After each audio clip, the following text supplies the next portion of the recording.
নমস্কার, শুভ সকাল। স্বপ্নের করিডোরে সাহিত্য পত্রিকা আয়োজিত সাহিত্য আড্ডায় আপনাদের সকলকে স্বাগত। তো আজকে কবিপক্ষের শেষ দিন। আমরা প্রতি বছরই একটা অনুষ্ঠান করি, কিন্তু এবছর তো অনুষ্ঠান করা হলো না নানা কারণে, একটা অফিসের চাপেও একটু ব্যস্ততার কারণে। তো আমরা আমাদের সঙ্গে একজন বিশিষ্ট কবিকে সাথে রেখেছি। আজকে একটু আলোচনা হবে কবিকে নিয়ে। তো কবিরই একটি কবিতা দিয়ে আমি প্রথমে শুরু করছি এই অনুষ্ঠানটি। আমার এ ঘরে আপনার করে গৃহদীপকানি জালো, সব দুঃখ শোক সার্থক হোক লোভিয়া তোমার আলো। কোণে কোণে যত লুকানো আধার মরুক ধন্য হয়ে, তোমারই পুণ্য আলোকে বসিয়া প্রিয়জনে বসি ভালো। আমার এ ঘরে আপনার করে গৃহদীপখানি জালো, পরশমণির প্রদীপ তোমার অচপল তার জ্যোতি, সোনা করে নিক পলকে আমার সব কালঙ্ক কালো। আমার এ ঘরে আপনার করে গৃহদীপখানি জালো, আমি যত দ্বীপ জ্বালি শুধু তার জ্বালা আর শুধু কালি। আমার ঘরে দুয়ারে শিয়রে তোমারই কিরণ ঢালো, আমার এ ঘরে আপনার করে গৃহদীপখানি জ্বালো। নমস্কার, আমাদের সাথে রয়েছেন বিশিষ্ট কবি স্নেহাশিস মুখোপাধ্যায় মহাশয়। তো স্নেহাশিস দা, তো স্বপ্নের করিডোরে স্বপ্নের করিডোরে আয়োজিত সাহিত্য আড্ডায় তোমাকে স্বাগত। তো আজকে কবিপক্ষে কিছু আলোচনা তোমাকে আমি প্রশ্ন করব রবীন্দ্রনাথের সংক্রান্ত, যেগুলো তুমি আমরা দুজনেই আলোচনা করব। আলোচনায় যেসব, আর আপনারাও যারা দেখছেন তারা কিছু প্রশ্ন করতে পারেন, তার আপনাদের প্রশ্নটা আমরা উত্তর দেবো। তো যেটা স্নেহাশিসদা, আমি প্রথমেই বলবো যে আজকের এই সংকটের হানাহানির যুগে মনে করো যে পেপার খুললেই আমরা দেখছি যে কত রকমের একটা অসহিষ্ণুতা, কত রকমের একটা নির্মম অবস্থা চলছে। তার মধ্যেও যে রবীন্দ্রনাথ,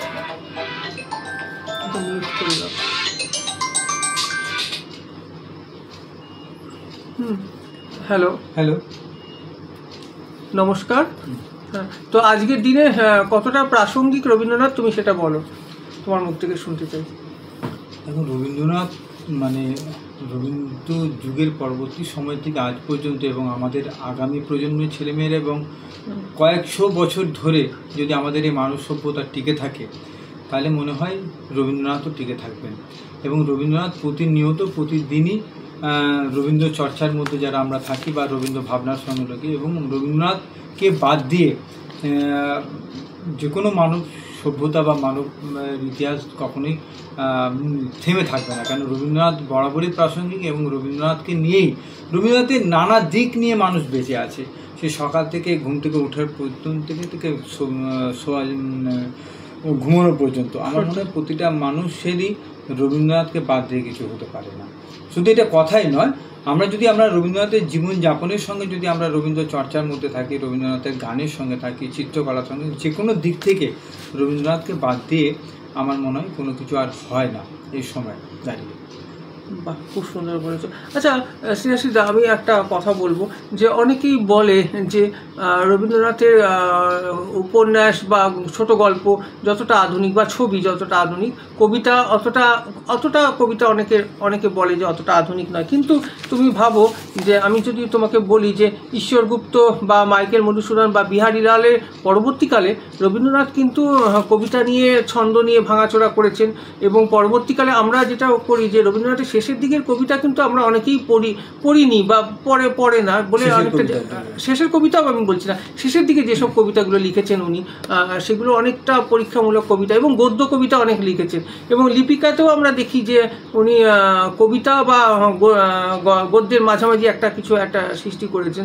তো সমানে পরীক্ষা নিরীক্ষা করেছেন। তো সে সম্বন্ধে তোমার কিছু কথা বলো, যে বাক বদল রবীন্দ্রনাথ যে কবিতা জায়গাটা, তুমি যে কথাটা বললে যে দেখো রবীন্দ্রনাথের কথা প্রসঙ্গে, তার আগে তো তুমি ভাবো যে ঈশ্বরগুপ্ত, মাইকেল ঈশ্বরগুপ্ত বা মাইকেল মধুসূদন, নিঃসন্দেহে তিনি বড় কবি মাইকেল মধুসূদন, এবং প্রতিটি মানুষকে শ্রদ্ধা রেখে বলছে সবাই স্ব ক্ষেত্রে প্রতিষ্ঠিত। কিন্তু ব্যাপারটা হচ্ছে যে রবীন্দ্রনাথের এখনো পর্যন্ত আমরা কথা বলছি কেন, এবং রবীন্দ্রনাথ প্রতিদিনই কোথাও না কোথাও রবীন্দ্রনাথকে নিয়ে চর্চা চলছে। এবং যারা আমাদের মতন সাধারণ মানুষ বা রবীন্দ্রনাথের প্রসঙ্গ বারবার কেউ না কোনো কথার মধ্যে দিয়ে আসছে, জীবনযাপনের মধ্যে দিয়ে আসছে, এবং যারা ধারাবাহিকভাবে কোনো না কোনো সাংস্কৃতিক কর্মী হোক বা যে কোনো জায়গার মধ্যে দিয়ে তারা কথা বলছেন। এবং আমরা দেখো বিহারীনাথের কবিতা আমরা কতজন উচ্চারণ করছি, যত না বেশি আমরা রবীন্দ্রনাথকে নিজেদের জীবনচর্চার মধ্যে মিঠিয়ে নিয়ে আসছি বা কথা বলছি, এবং বাচিক শিল্পী বলো, সাংস্কৃতিক কর্মী বলো, বা সাধারণ মানুষ বলো, এখনো পর্যন্ত আমরা রবীন্দ্রনাথকে নিয়ে চলছি। এবং এই কবিপক্ষ বলে নয়, প্রতিদিনই 365 দিনই রবীন্দ্রনাথের কে নিয়ে সেই গান, কবিতা, যে কোনো মানে রবীন্দ্রনাথের যে দিকগুলো রয়েছে সেখানে নিয়ে আমরা চর্চা করছি। তাহলে আমার মনে হয় যে এটা যেটা বলছো যে রবীন্দ্রনাথ আধুনিক একজন কি বলবো, ঈশ্বর পুরুষ বলা যেতে পারে, যে প্রতিনিয়ত নিজেকে ভেঙেছেন, নিজেকে করেছেন এবং নতুন নতুন সৃষ্টির জায়গায় তিনি নিয়ে গেছেন। এবং সেই জন্য এখনও 160-65 বছর পরেও আমরা, এবং সারা বিশ্বে, শুধুমাত্র আমাদের এই বাংলা বা বাংলা ভাষাভাষী মানুষের নয়, সারা বিশ্বে রবীন্দ্র চর্চিত হচ্ছেন এবং নতুন নতুন আবিষ্কারের জায়গায় রবীন্দ্রনাথকে নিয়ে আসা হচ্ছে। এবং একটা অদ্ভুত লাগে, রবীন্দ্রনাথকে নিয়ে কত মানুষ গবেষণা করে তাদের পিএইচডি করেছে সারা বিশ্বের বিভিন্ন মানে মহাবিদ্যালয় যদি দেখা যায় তাহলে কয়েক লক্ষ ছাড়িয়ে গেছে। তাহলে আমরাই বুঝতে পারছি কয়েক লক্ষ মানুষ যেখানে তাকে রবীন্দ্র চর্চাকে নিয়ে তারা পিএইচডি করছেন। এবং এটা তো অপ্রাসঙ্গিক কথাবার্তা যে রবীন্দ্রনাথ কি থাকবে কি থাকবে না, যতদিন মানব সভ্যতা থাকবে, আমরা মানুষ থাকবো, ততদিন মনে হয় রবীন্দ্র চর্চা নতুন নতুন করে সৃষ্টির জায়গায় আমরা নিয়ে যাবো। না, কবিতার যে বাকবদলটা আমি জানতে চাই। দেখো, রবীন্দ্রনাথের কবিতার বাকবদল, সেই কি বলবো, যে রবীন্দ্রনাথের বাকবদল তো বারবার তিনি নিজেকে ভেঙেছেন, করেছেন। এবং রবীন্দ্রনাথ একটা তো ঠিকই যে সব কবিতাই যে একদম যুগশ্রেষ্ঠ হবে তা তো হয় না। আমরাই বারবার যে আমরা যারা লেখালেখির সঙ্গে যুক্ত বা রবীন্দ্রনাথ আমরা যদি আমরা দেখি তার কথার মধ্যে, ধরো 10টা কবিতার মধ্যে হয়তো একটা কবিতা খুব উচ্চ মার্গের হয়, কিন্তু 10টা কবিতাই কিন্তু রবীন্দ্রনাথকে ফেলে দেওয়ার মতো না। এইটা কিন্তু সাধারণ মানুষের আমরা কবিতা দেখেছি, তার হয়তো 10,000 কবিতা লিখে একটি কবিতা স্থান পেয়েছে, কিন্তু রবীন্দ্রনাথের দেখো তো, বলো তো, কত কত কবিতা, কত শয়ে কবিতা, কত হাজার কবিতা মানুষ পড়ছেন, তাদের জীবন চর্চার সঙ্গে রবীন্দ্রনাথের প্রসঙ্গ টেনে নিয়ে আসছেন। এবং আমাদের সাংস্কৃতিক কর্মী যারা রয়েছেন তারা রবীন্দ্রনাথের কবিতা পাঠ করে কী বলবো, রুজির সন্ধান করছেন। এইটা হচ্ছে সব থেকে বড় কথা। হ্যাঁ, এইটাও একটা বড় দিক বলে আমি মনে করি। এবং রবীন্দ্রনাথকে নিয়ে আমাদের মতন একদম ক্ষুদ্র মানুষ রবীন্দ্রনাথের মতন এত বিশাল মাপের এবং ঈশ্বর পুরুষ যাকে বলছি আমি বারবার, সেই মানুষকে আমাদের সেই জায়গায় সমালোচনা করার সেই ধৃষ্টতা অন্তত আমার নেই বা আমাদের মতন কিছু মানুষের নেই বলে মনে করি। এবং আরেকটা জিনিস আমি তোমাকে উল্লেখ করবো যে উনি তো যখন রাশিয়াতে গেলেন, রাশিয়া চিঠিতে উনি রাশিয়ার যে সব কলকারখানা দেখে উনি খুব মানে উৎসাহ বোধ করেছিলেন এবং সেই সব মানুষের যে কর্মযোগ্য সেটা ওনাকে খুব মানে আহ্লাদিত করেছিল। এবং সেই তার পরবর্তীকালে আমরা তার প্রতিফলন আমরা দেখলাম শ্রীনিকেতন বা পল্লী উন্নয়ন বা কৃষি নিয়ে উনি শান্তিনিকেতনে কিছু কাজ করার চেষ্টা করলেন বা করে দেখিয়েছেন হাতে কলমে। সেসব নিয়ে কিছু বলবে? দেখো, আমাদের এবং ইন্ডাস্ট্রি নিয়েও উনি একটা ব্যাপারটা হচ্ছে, উনি যখন বিদেশে গেলেন এবং রাশিয়ায় গেলেন, সেখানকার মানে শিল্প স্থাপনের যে বিপ্লব শুরু হয়েছে সেইটা তখন উনিও ভাবলেন যে আমাদের ভারতবর্ষের মধ্যেও এই বিপ্লব আনা জরুরি। এবং কৃষির সঙ্গে সঙ্গে শিল্পকে, মানে ভারী শিল্প, কলকারখানা এবং কুটির শিল্প, সাধারণ মানুষকে নিয়ে সেই জিনিসটা তিনি নিয়ে এলেন।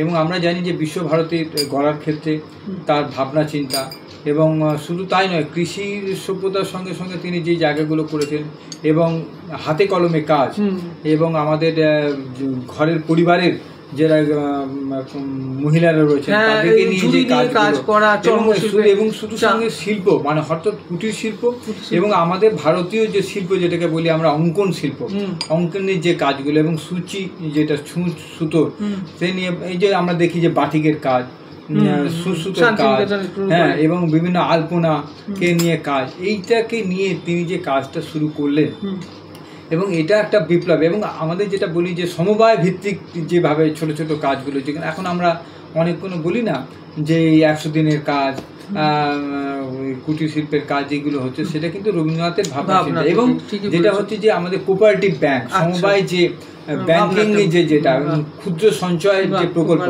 সেটা কিন্তু রবীন্দ্রনাথের নিয়ে প্রথম কিন্তু করা। এটা আমরা ভুলে যাই। এবং দেখো আজকের এই কুটির শিল্প এবং ক্ষুদ্র সঞ্চয়ন যে প্রকল্পগুলো, সেই প্রকল্পগুলো যদি বলো, সেখানে দেখো আমাদের বাংলাদেশের উনি নোবেল পেয়েছেন। এবং আজকের এই সমবায় ক্ষুদ্র সঞ্চয় প্রকল্পগুলো আজকে সরকারি প্রকল্পের একটা বড় লক্ষ্যমাত্রার মধ্যে নিয়ে রয়েছে। এটা কিন্তু রবীন্দ্রনাথই প্রথম ভারতবর্ষে এটাকে নিয়ে আসেন এবং জামাই বা ছেলেদেরও উনি কৃষি বিদ্যা পড়াতে আমেরিকায় পাঠিয়েছিলেন, নতুন কৃষির যে ভাবনাগুলো সেগুলোকে করার ক্ষেত্রে, এবং ওনার প্রথম ভূমিকা ছিল। এবং এই জায়গাটাকে উনি এনেছিলেন বলেই বিশ্বকবি এবং বিশ্ববোধ, বিশ্ব ভাবনা চিন্তা তার মধ্যে ছিল বলেই আজকে ভারতবর্ষ অনেকটা উন্নতি করেছে। এবং আমাদের আইকন তো বিশ্বভারতী, সেখানে কোনো সন্দেহ নেই। এবং এই যে বলছিলাম যে রবীন্দ্রনাথ শুধুমাত্র কবিতা সাহিত্য চর্চার মধ্যে নেই, সমাজ ভাবনার ক্ষেত্রে। এবং আমার মনে হয় আমি এটা অনেকে ইয়ে করবেন কিনা জানি না, উনি কিন্তু কিছু কিছু সময় রাজনীতি যে অস্বীকার করে তাও করেননি, রাজনৈতিক ব্যক্তিত্ব। কারণ তুমি দেখো যখন বঙ্গভঙ্গ আন্দোলনের সময় উনি কিন্তু রাস্তায় বেরোলেন, যে রাখি পরানোর ব্যাপারটা সরকারের বিরুদ্ধে যে যাওয়া। একজন মানুষ, সে তো কবিতা লেখক বলে কিন্তু সে সামাজিক তো মানুষ, এবং তার মানবতা বোধ, সমাজের কি কি ভালো মন্দ সমস্ত নিয়েই তিনি জড়িয়েছিলেন। এবং যখন প্রতিবাদ করা তখন প্রতিবাদও করেছেন, যে নাইটহুড ত্যাগ করলেন। এবং আমাদের রাখি বন্ধনের যখন আমাদের বঙ্গভঙ্গ আন্দোলন হয়, তখন তিনি প্রথম সারিতে উঠে এসেছিলেন এবং তিনি সেই নেতৃত্ব দিয়েছিলেন। এবং এই যে আমরা এখনো পর্যন্ত আমাদের যে ভেদাভেদ হিন্দু মুসলিম বা অন্যান্য সম্প্রদায়ের মানুষের মধ্যে, তো সেই জায়গাটাকে তিনি ভেঙেছেন এবং বারবার সেই জায়গায় তিনি আঘাতও পেয়েছেন। তার জন্য অনেক কবিতা গান রয়েছে। এবং আমাদের রাখি বন্ধন উৎসবটাকে নতুনভাবে ধর্ম চিন্তার সঙ্গে সঙ্গে সামাজিক বন্ধনেকে নিয়ে আসা, এটা উনি দেখিয়েছেন এবং করেছেন। এবং সেই ভাবনা চিন্তার সঙ্গে এখন আমাদের মানে কোটি কোটি মানুষ রবীন্দ্র ভাবনার সঙ্গে রবীন্দ্র মধ্যে নিয়ে রয়েছে। এটা তো একটা দিক। এই যে নতুন নতুন ভাবনা চিন্তার তিনি জন্ম দিয়েছেন, এবং শুধু জন্ম দিলে তো হয় না, তাকে প্রতিস্থাপিত করেছেন। এবং সেই জায়গাটাকে ধারাবাহিকতার ক্ষেত্রে আমরা এবং প্রচুর অসংখ্য মানুষ এটাকে এগিয়ে নিয়ে যাচ্ছে। এটার ক্ষেত্রেই রবীন্দ্রনাথকে বাদ দিয়ে অন্য কিছু হতে পারে না, বা ভাবনা চিন্তা আমরা করতে পারি না। অনেক মানুষ এসেছেন, কিন্তু বারবার সে ঘুরে ফিরে রবীন্দ্রনাথকেই বলে। তাহলে রবীন্দ্রনাথ আধুনিক চিন্তনের একজন যুগ মানুষ যাকে বলি আমরা। সত্যি তাই। আচ্ছা, আরেকটা প্রসঙ্গ আমি তোমাকে বলছি, জিজ্ঞেস করছি যে রবীন্দ্রনাথ কিন্তু নানা সময় সেই সময় সমালোচিত হয়েছেন। এবং সেই সময় শনিবারী চিঠি থেকে শুরু করে আরও কিছু সাহিত্যিক তারা ক্রমাগত আক্রমণ করে গেছেন রবীন্দ্রনাথকে, তার লেখা নিয়ে, তার সমস্ত কিছু নিয়ে। এবং উনি কখনই সংযম হারাননি এবং সেরকম কঠোরভাবে প্রতিবাদ করেছেন বলে আমার মনে হয় না। কিন্তু উনি ওনার একটাই অস্ত্র ছিল, ওনার লেখা। এবং যেটা আমার আরেকটা বইয়ে আমরা জানতে পারি যে জ্যোতির্ময় রবি ও কালো মেঘের দল, সুজিত সেনগুপ্ত বই, সেখানে জানা যাচ্ছে যে একবারই উনি নাকি সংযম হারিয়েছিলেন। তো সেখানে যখন নোবেল প্রাইজ পাওয়ার পর কলকাতার এই কিছু মানুষ, এই শনিবারই চিঠি সেসব লেখকরাই তারা সম্বর্ধনা দিতে এসেছিলেন পুরো একটা রেলগাড়ি বুক করে। তো তখন নাকি উনি একটু মানে ওনাকে সেই অনুষ্ঠানে ওনাকে গান গাইতে বলা হয়েছিল, এবং উনি সেটার প্রতিবাদ করে উনি একটা প্রতিবাদ গান গাননি এবং প্রতিবাদপত্র পাঠ করেছিলেন। তো যাই হোক, যেটা আমার বলা যে এই যে এতটা উনি মানে নিজেকে শান্ত রাখতেন, এত আক্রমণ মানে হয়েছে ওনাকে নিয়ে, সেসব নিয়ে তুমি কিছু বলো, যেটা কতটা প্রাসঙ্গিক একটা লেখকের ক্ষেত্রে। যে কোনো মানে বড় মানুষ যখন তার কর্মের ক্ষেত্রে হয়, তখন আমাদের কিছু সাধারণ মানুষ তার বিরুদ্ধে আমরা যাই। এটাই মানে কি বলবো, সাধারণ মানুষের একটা ধর্ম। যখন কেউ কোনো উঁচু জায়গায় পৌঁছে যান তার নিজস্ব কর্মদক্ষতা, তার কর্মসাধনার ফলে, তখন আমরা অতি সাধারণ মানুষ সেটাকে আমরা ভালো চোখে দেখি না। এটা এটা মানুষের একটা ধর্ম, সব মানুষের নয়, কিছু কিছু মানুষ। তো সেইটা ব্যাপার হচ্ছিল যে সজনীকান্ত দাসের কথা, শনিবারের চিঠি মানে সজনীকান্ত দাস এবং অন্যান্যরা, কিন্তু এই যে ব্যাপারটা তারা বারবার বলে। কিন্তু দেখো, রবীন্দ্রনাথ কিন্তু রবীন্দ্রনাথ হয়েই রয়েছেন, আমাদের মাথার উপরে মহাকাশের মধ্যে রয়েছেন। আমরা সজনীকান্তের কথা বলি, দ্বিজেন্দ্রের কথা বলি, অনেকেরই কথা টুকটাক আসে প্রসঙ্গ, রবীন্দ্রনাথ প্রসঙ্গ আসতে গেলে তাদের কথা নিয়ে আসে। কিন্তু রবীন্দ্রনাথ স্বমহিমায় মানে কি বলবো, রবি মানে মানে সূর্যের মতন তিনি আমাদের সঙ্গে প্রতিদিনই জল করে আছেন এবং মাথার উপরে তিনি কি সচেতন ভাবে এগুলো অবজ্ঞা করতেন?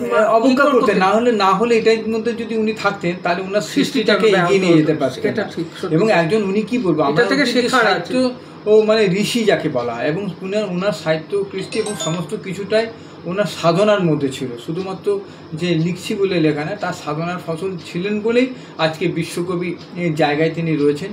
এবং প্রতিদিনই আমরা রবীন্দ্র চর্চার মধ্যে আমরা থাকছি, এবং আজকে আমরা যেটা বসেছি রবীন্দ্রনাথকে নিয়ে আলোচনা করছি মানে তার ভালো দিকগুলো কি, আমরা ভালো মানে সমস্তটাই রবীন্দ্রনাথেরই ভালো, সেই জিনিসটা আমরা করছি। এবং রবীন্দ্রনাথ শুধুমাত্র তো কবিতা গল্পের মধ্যে সীমাও নেই, রবীন্দ্রনাথ এমন কোনো জায়গা নেই যে রবীন্দ্রনাথের মধ্যে নেই। আমাদের শিল্পকর্ম যেমন রয়েছে, সামাজিক কর্ম রয়েছে, এবং রাজনৈতিক ক্ষেত্রে সমস্ত দিকে রবীন্দ্রনাথকে বাদ দিয়ে তুমি কোনো আলোচনায় আনতে পারো না। এটাও তো তুমি বলছো যে এটা শিক্ষণীয় যে আমাদের যে সমস্ত অপবাদের মধ্যেও আমাদের নীরবে কাজ করে যেতে হবে 100 বার। এবং তিনি দীর্ঘজীবী ছিলেন এবং তিনি সেই জায়গাটাকে করতে পেরেছিলেন। এবং রবীন্দ্রনাথের কি বলবো, আমরা যারা ক্ষুদ্র মানুষ, রবীন্দ্রনাথের বারবারই আমি একটাই কথা বলছি এই কারণে যে রবীন্দ্রনাথকে বাদ দিয়ে বিশেষ করে বাঙালি মানে মানে সম্প্রদায়ের মানুষরা কোনো ভাবতেই পারে না, এবং রবীন্দ্রনাথকে বাদ দিয়ে বাঙালি কেন সারা বিশ্বের মানুষ আজ কিছু ভাবতে পারে না। যে কোনো তুমি দেখো, যে কোনো প্রসঙ্গের ক্ষেত্রেই রবীন্দ্রনাথের কিছু না কিছু অনুষঙ্গ চলে আসে, সে কবিতার হতে পারে, গানের হতে পারে, এবং সামাজিক ভাবনায় যেসব তিনি যে চিন্তনের কথাগুলো বলেছেন সেই কথাগুলো আমরা বারবার তুলে নিয়ে আসি। এবং আমরা মিছিলে যখন হাঁটি রবীন্দ্রনাথের গান গেয়ে মিছিলে হাঁটছি, রবীন্দ্রনাথের কথা নিয়েই বলছি। এবং সভ্যতার সংকট, আজকে আমরা বারবার করে কথা বলি যে আমাদের একটা সংকটের মধ্যে সভ্যতার সংকটে, তো রবীন্দ্রনাথ সভ্যতার সংকট আজকে কত বছর আগে তিনি আমাদের কাছে সেই চোখে আঙুল দিয়ে লিখেছেন, এবং সেটাই আমাদের ধ্রুব সত্য হয়ে দাঁড়িয়েছে। এটা তুমি একটা বলো যে তাহলে তার চিন্তা চেতনা কোন জায়গায় কোন স্তরে পৌঁছেছিল যে আজকে আমরা এত বছর পরে, এবং আমরা এখন বলি তো আমরা আধুনিক যুগের আধুনিকতর উন্নত আধুনিক যুগে পৌঁছে গেছি, কিন্তু তাহলে উন্নত আধুনিক যুগেও রবীন্দ্রনাথ কত আগে পৌঁছে যেতে পেরেছিলেন, তার চিন্তন, তার চেতনা, তার ভাবনা, এটা তো একটা বড় বিষয় আমাদের কাছে রবীন্দ্রনাথ। এবং প্রতিদিনই নতুন নতুন করে আবিষ্কার করছি আমরা রবীন্দ্রনাথকে। আমরা ছোটোবেলায় যে রবীন্দ্রনাথের কবিতা যা পড়েছি, আজকে মধ্যবয়সে যে কবিতা পড়ছে, এবং আমার বাবা ঠাকুরদা যখন তার নিজের বয়সে কবিতা পড়ছে তখন একটা মানে পাল্টে যাচ্ছে, তখন জীবন চর্চার সঙ্গে একটা বোধের সংমিশ্রণের ফলে একটা নতুন মাত্রা দিচ্ছে, এটাই রবীন্দ্রনাথ। আচ্ছা, আরেকটা প্রসঙ্গ আমি তোমাকে একটু বলতে চাই যে চাটা খাও, যেটা বলছি যে রবীন্দ্রনাথ যখন নোবেল প্রাইজ পেলেন, তারপরে এই শনিবারের চিঠির দল বা আরও যারা সাহিত্যিক পর্ব সেই সবাইকার, তো তারা অনেকেই বলেছিলেন যে, বা পরবর্তীকালে অনেকে এই কথাটা উঠে এসছে যে আমাদের বাংলা সাহিত্য বা ভারতীয় সাহিত্য যদি সেভাবে অনুবাদ করা হতো তাহলে সেগুলো নোবেল পেত। এবং তারপরে অনেক চেষ্টা হয়েছে, অনেক যেমন মানিক বন্দ্যোপাধ্যায়ের কথা বলা হয়েছে, তাদের কথা হয়েছে। কিন্তু আমি বলবো যে একটু এই প্রসঙ্গে আমি কিছু কথা বলতে চাই যে রবীন্দ্রনাথ যখন এই গীতাঞ্জলি কিছু কবিতা উনি অনুবাদ করেছিলেন, তাতে নিজেই ইংরেজি অনুবাদ করেছিলেন, এবং তাতে উনি কিন্তু সেই কবিতার ফর্মটা রাখেননি, উনি একটা গদ্য ফর্ম রেখেছিলেন, এবং তাতে উনি অনেকটা সেই শেক্সপিয়ারের যেটা ইংরেজি সেটা ইউজ করেছিলেন, এবং তাতে উনি একটা মানে বাইবেল টাইপের মানে সেই সময়, এবং যেটা বলা হয় যে সেই সময় একটা যুদ্ধের আবহে একজন যুদ্ধের সৈনিকের পকেটে মানে মৃত সৈনিকের পকেটে সং অফ অফারিংসের যে বইটা পাওয়া গেছিলো, এবং সেটা নোবেল কমিটি বলেছেন যে এইটা বইটা আমাদের একটা শান্তির একটা বার্তা দিচ্ছে, সেই সময় একটা ভালো একটা ইয়ে দিয়েছিল। তো এই সম্বন্ধে তোমার কিন্তু তারপরেও তো অনেক ইংরেজি অনুবাদ হয়েছে আমাদের সাহিত্যের ক্ষেত্রে, কিন্তু সেভাবে তো নোবেল আসেনি। তো যারা বলে যে না আমাদের বিভূতিভূষণবাদ থেকে শুরু করে আরও ভালো সাহিত্যিক রয়েছেন, তাদের যে সাহিত্য যদি সেইভাবে অনুবাদ হতো তাহলে হতো। এবং তারাশঙ্কর বন্দ্যোপাধ্যায়ের কথা একবার তো উঠেছিল 1971 না 72 সালে, দেখছিলাম কোনো একটা পোস্টে, কিন্তু সেবারে কেউ একজন ইয়ে হয়। দেখো সাহিত্যের মানে যদি আমরা ইতিহাসটা দেখি বা সমস্ত কিছু দেখি, প্রতিটি যে কথাগুলো আমরা বারবার প্রসঙ্গ করছি তারা স্বস্বক্ষেত্রে একদম প্রতিষ্ঠিত, কোনো নিঃসন্দেহে কোনো তার মানে আমাদের বিতর্ক থাকার কারণ নয় বা বিতর্ক করার প্রয়োজনও নেই।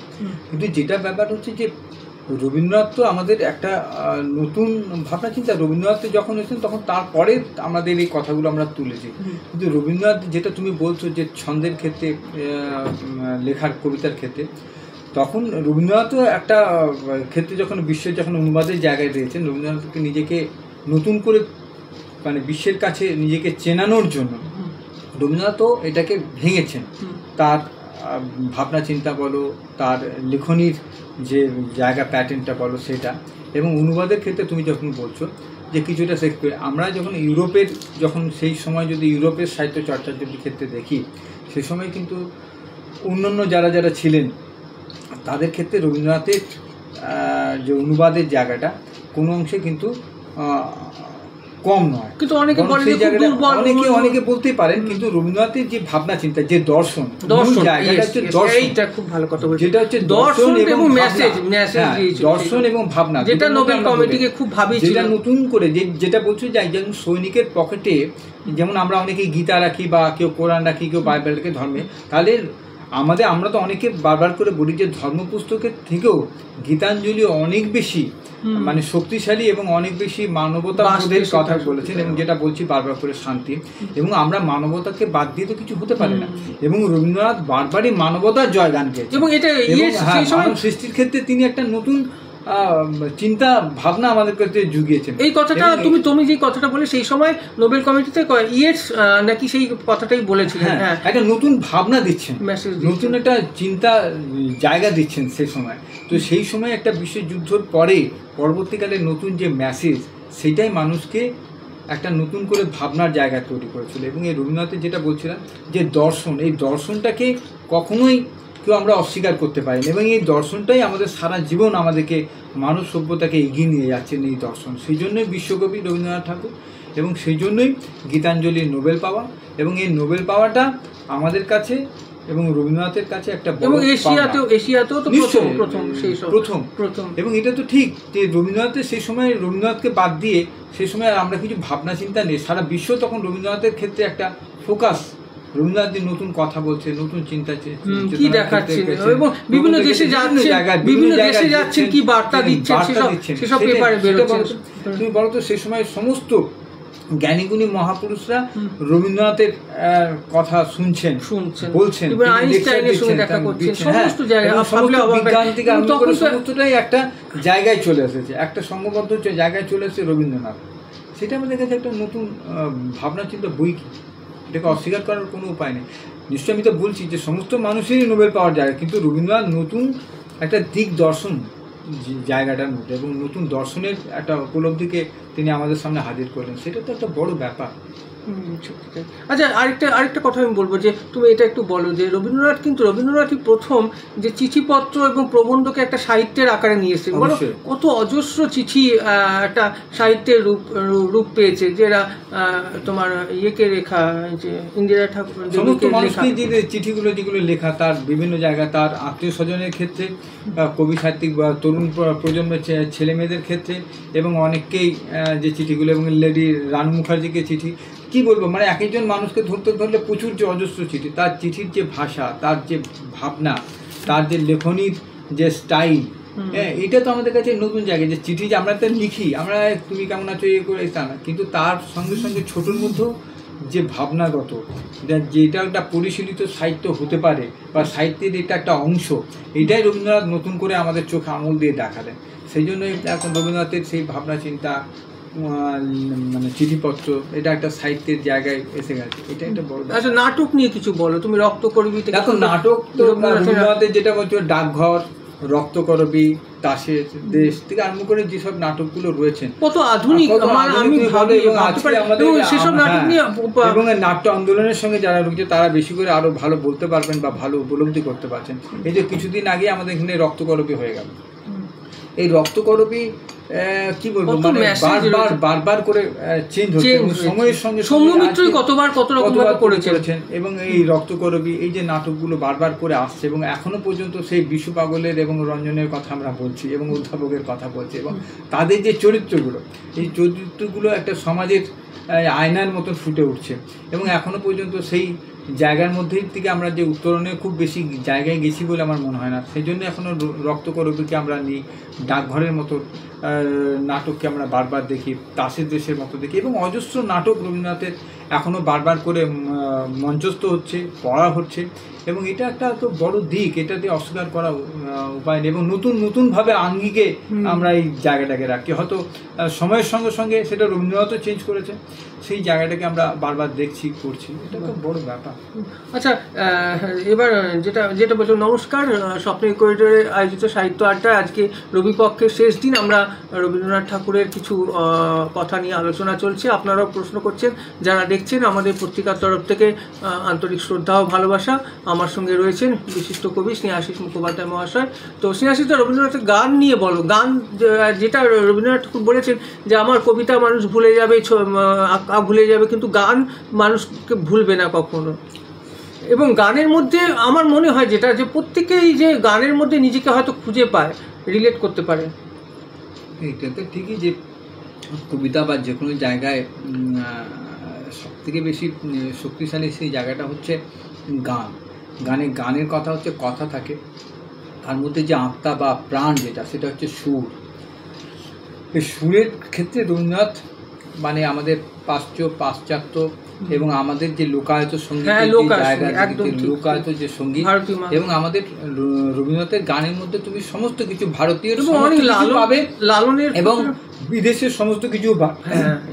এবং যেটা বলছিলাম যে আমি লোকায়ত সঙ্গীতের কথা বলছিলাম, তিনি লালন শাহের গানকে তিনি নতুন মাত্রায় তার নিজের মতন করে তিনি লেখনের মধ্যে দিয়ে নিয়ে এসেছেন। এবং আমাদের ভাদু টুসু থেকে আরম্ভ করে কীর্তন অঙ্গের সমস্ত কিছুটাই রবীন্দ্রনাথের গানের মধ্যে সেই জায়গাটা বলছি, যে জায়গাটা বলছি, যে এবং আমাদের কীর্তন অঙ্গের দক্ষিণ ভারতীয় শাস্ত্রীয় সমস্ত সর্বভারতীয় ক্ষেত্রে রয়েছেন, এবং পাশ্চাত্যকেও সারা বিশ্বের সমস্ত সঙ্গীতের যে জায়গাগুলো, সেগুলো ভাবলে বিস্মিত হতে হয় যে একটা মানুষ কত রকমের। সেটাই বলছি যে রবীন্দ্রনাথ যে জায়গাটা যদি আমরা ধরি আমাদের এইটুকু ক্ষুদ্র পরিসরে, যে রবীন্দ্রনাথ যে কি বিশাল, এবং যে কি তার চিন্তা এবং চেতনা এবং তার যে বোধ, সেই বোধটাকে আমাদের ধরা ছোঁয়ার বাইরে। আমরা শুধুমাত্র তাকে হয়তো একটু স্পর্শ করার অভিপ্রায়ে হাত বাড়াতে পারি, কিন্তু স্পর্শ করার অভিপ্রায় আমাদের কাছে নেই বা পারিনি এখনো পর্যন্ত। সেই জন্যই রবীন্দ্রনাথ এখনো পর্যন্ত প্রতিদিন নতুন করে আমাদের বিশ্বের জায়গায় পৌঁছে দিচ্ছেন, এবং এত মানুষ রবীন্দ্রনাথকে নিয়ে চর্চা করছেন, তারা গবেষণা করছেন। এবং রবীন্দ্রনাথ সত্যি আমাদের কাছে একটা বড় ব্যাপার, এবং আমাদের কাছে কেন, সারা বিশ্বের কাছে এখনও একটা বিস্ময়ের জায়গা যে রবীন্দ্রনাথ। সেই জন্য প্রতিদিনই আমরা রবীন্দ্রনাথ, আর যেটা বলছিলাম যে গান মানে রবীন্দ্রনাথের গান তো সত্যি একটা বড়, এত হাজার গানের মধ্যে আমাদের হয়তো কিছু গান এখনো পর্যন্ত আমরা শুনতে পাই না, কিন্তু অনেক গান যেগুলো আমাদের প্রতিদিনই নতুন, এবং একদম সকালের গান, বিকেলের গান, এবং ঋতু পর্যায়ের গান, প্রেম পর্যায়ের গান, পূজা পর্যায়ের গান, এই যে বিভিন্ন গানের যে পর্যায়গুলোকে তিনি সাজিয়েছেন এবং রেখেছেন আমাদের কাছে, সেটা তো একটা বড় আমাদের কাছে ব্যাপার। এবং রবীন্দ্রনাথের গান প্রতিদিনই আমাদের নতুন করে ভাবনার সৃষ্টি করছে। এবং একটা সময় তুমি যখন একা যখন গান শুনবে, বা তুমি যখন রাত্রিবেলায় শুনবে, বা তোমার শরীর খারাপে শুনবে, দেখবে তোমার মধ্যে সেই ভাবনার একটা নতুন হয় এবং নতুন একটা অনুভূতি তৈরি করে রবীন্দ্রনাথের গান। তো ঠিকই, রবীন্দ্রনাথ নিজেও বুঝেছিলেন যে গান অনেক, এবং শুধুমাত্র রবীন্দ্রনাথের না, রবীন্দ্রনাথ যখন জীবিত ছিলেন, আমরা যদি বিবেকানন্দকে দেখি, বিবেকানন্দ তখন রবীন্দ্রনাথের গান নিয়ে তিনি গান গেয়ে যাচ্ছেন বিভিন্ন জায়গায়, এবং নজরুলও কিন্তু রবীন্দ্রনাথের গান অনেকবার গেয়েছেন, বিভিন্ন জায়গায় গেয়েছেন, এবং প্রচুর মানুষ রবীন্দ্রনাথের গান কিভাবে নিয়েছেন, এটা তো আমাদের কাছে বড় ব্যাপার রয়েছে। এবং রবীন্দ্রনাথ নিজে সুর দিয়েছেন, এবং তার যারা ছিলেন তারা তো সুর দিয়েছেন, এবং রবীন্দ্রনাথ বারবার করে এক এক মানুষের কাছে একই রকম করে গাইয়ে নিয়েছেন, এবং নিজেকেও কখনো পরিবর্তন করেছেন, শেষের দিকে কাউকে দিয়ে সুরও করেছেন। শান্তিদেব ঘোষ বা আরো কাউকে দিয়ে সুর করিয়েছেন।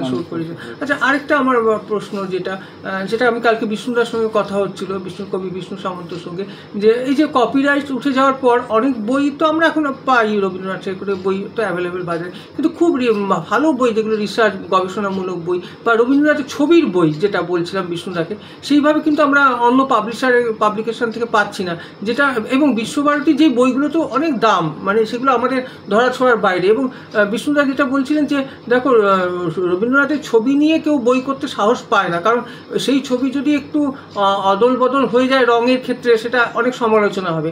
এবং বিশ্বভারতী থেকে যেই বইগুলো করে রবীন্দ্রনাথের ছবি বইগুলো, আমি একসময় খুব আমার মনে হতো যে একটু সংগ্রহ করবো, কিন্তু দাম দেখে আর কেনা হতো না।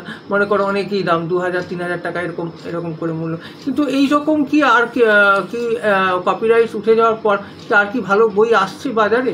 সেটা যদি বলো যে কপিরাইটে, তাহলে আমার মনে হয় বিষ্ণুদা যেটা বলছেন বা আমার যেটা হচ্ছে সেটা হচ্ছে যে আমাদের যে চিত্রকলা যে একাডেমিগুলো রয়েছে, যেগুলো রয়েছে ধরো ক্যালকাটা আর্ট কলেজের যারা গভর্নমেন্টের যেগুলো রয়েছে, তারা যদি সেই উদ্যোগগুলো নেয়, যে নতুন করে জায়গা নেয়, তাদেরও মনে হয় একটা কিছু দায় এবং দায়িত্ব থাকা উচিত, বা সেই জায়গায় সরকারিভাবে করলে আমার মনে হয় সরকারি যদি সেই জায়গাগুলোকে একটু হাত দেন বা নতুন ভাবনা চিন্তা করেন, তাহলে মনে হয় সাধারণ মানুষের কাছে এগুলো পৌঁছে যাওয়া দরকার। এবং আমার মনে হয় যে এইগুলো যে তার চিত্র শিল্প কর্মগুলোকে নিয়ে আমাদের কাছে নতুন নতুন করে আসা উচিত বলে আমার মনে হয়। আমার মনে হয় এটা সরকারিভাবে বা রবীন্দ্র যেসব বিশ্ববিদ্যালয়গুলো রয়েছে সেগুলো যদি যৌথভাবে কিছু উদ্যোগ নেয়, তাহলে আমার মনে হয় একটা ভালো কাজ হবে।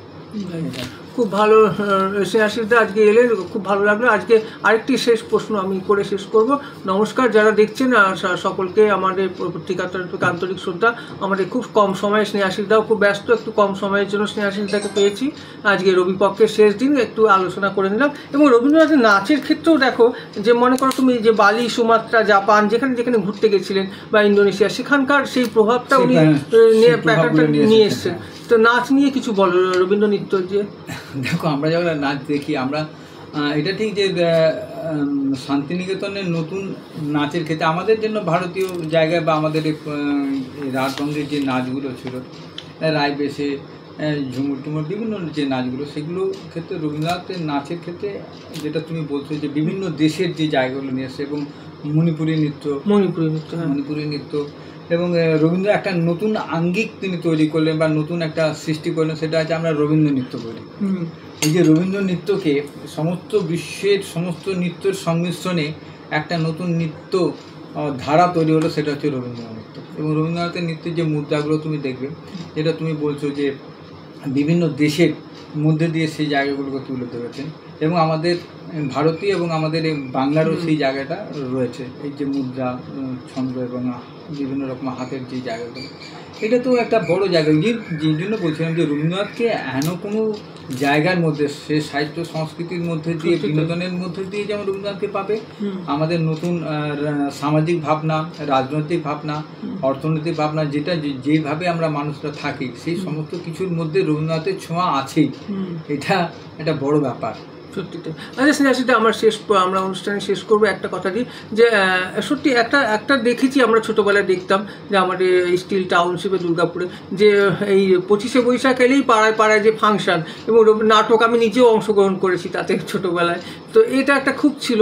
তুমিও অনেক অনুষ্ঠানের সাক্ষী রয়েছে, তোমার আমাদের নিখিল ভারত বঙ্গ সাহিত্য সম্মেলন থেকে অনুষ্ঠান করা হয়। তো তুমি একটা কিছু বার্তা দাও, শেষ একটা অনুষ্ঠান শেষ করব, যে অনুষ্ঠান নিয়ে যে সব কাজ হচ্ছে বা হবে ভবিষ্যতে।